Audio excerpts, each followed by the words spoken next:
مشتاق خان ہیں کامسیٹ یونیورسٹی اسلام آباد سے، کہتے ہیں جی میرا سوال سیاست سے ذرا ہٹ کے آپ سے پوچھنا چاہ رہا ہوں کہ موجودہ دور میں ہم غلامی کے کس مرحلے میں ہیں اور حقیقی غلامی کیا ہوتی ہے؟ جس طرح ہمارے ملک کے وزیر اعظم کو دھمکی آمیز خط وغیرہ یہ وہ، تو ہم بطور قوم ذہنی غلامی کی زنجیریں کیسے توڑ سکتے ہیں؟ کیا ہم اپنی روایات کھو چکے ہیں؟ مشتاق خان۔ مشتاق صاحب، جس بندے نے ہسٹری پڑھی ہو وہ جانتا ہے کہ انڈین مسلم جو ہے پاکستان بننے سے پہلے تک کا اور اس کے بعد جو پاکستان آئے وہ بھی، یہ صدیوں سے غلام ہے۔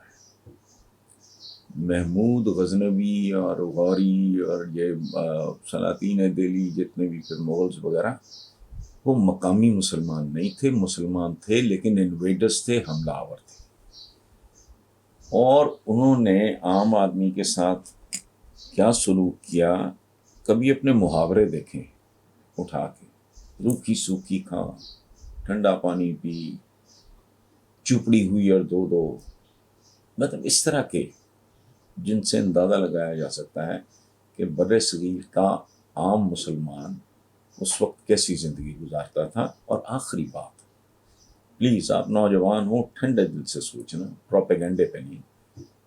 اگر پاکستان کا حکمران طبقہ سن 2020 میں، 15 میں، 10 میں، 30 سال پہلے، 40 سال پہلے، 60 سال پہلے، 70 سال پہلے اور آج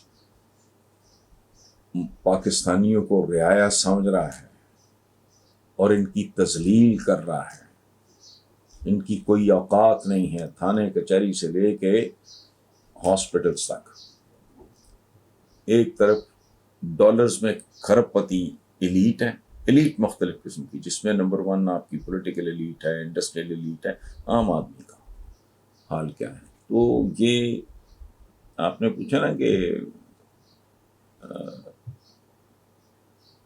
یہ کون سے مرحلے میں ہے ہماری غلامی؟ کوئی مرحلہ نہیں ہے، یہ صدیوں پر محیط ہے، اور اس میں تبدیلی آنے کی صورت ہے تعلیم، تربیت، عزت نفس کی بحالی۔ آج بھی ہم سرجی اور صاحب جی، فدوی، کبھی لفظوں پہ غور کیا ہے؟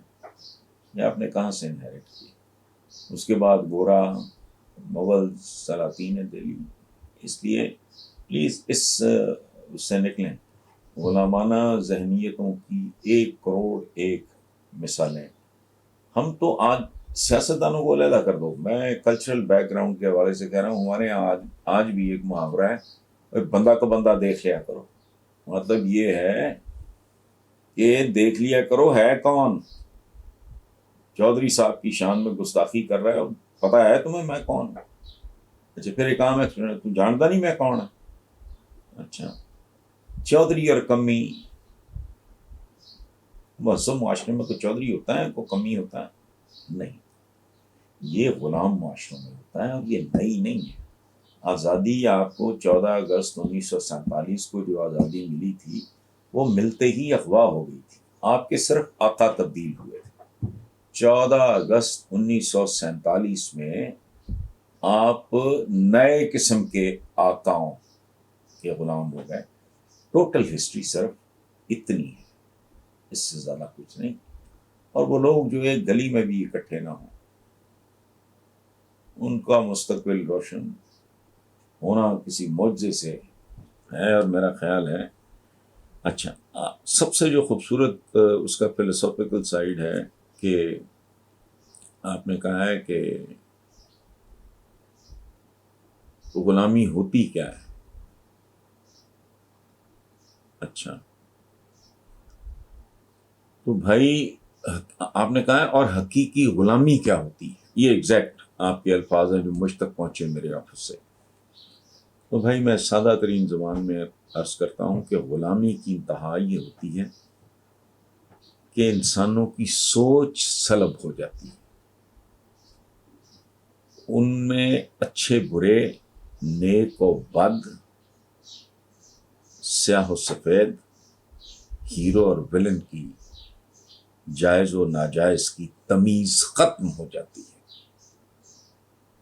وہ اپنے قاتلوں کو اپنے کندھوں پہ بٹھا کے ایوان اقتدار تک پہنچاتے ہیں، پھر ماتم کرتے ہیں.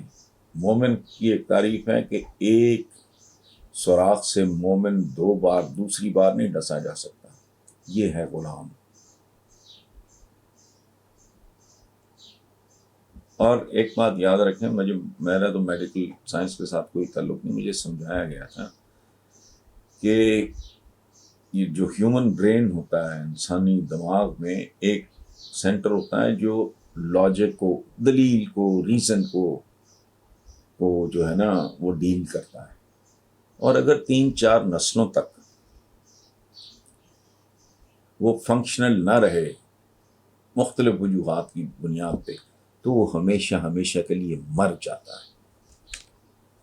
آپ جب ایک قوم پھٹو تیرا نام رہے گا، یہ ہوگا، اور وہ آئے جیوے جیوے پھٹو جیوے، آج بھی مطلب ٹھیک ہے، اور میاں دے نعرے بجیں گے. کوئی سوچو تو صحیح، اپنے جیسے کسی بندے کو تم اپنا اعتماد نہیں دیتے.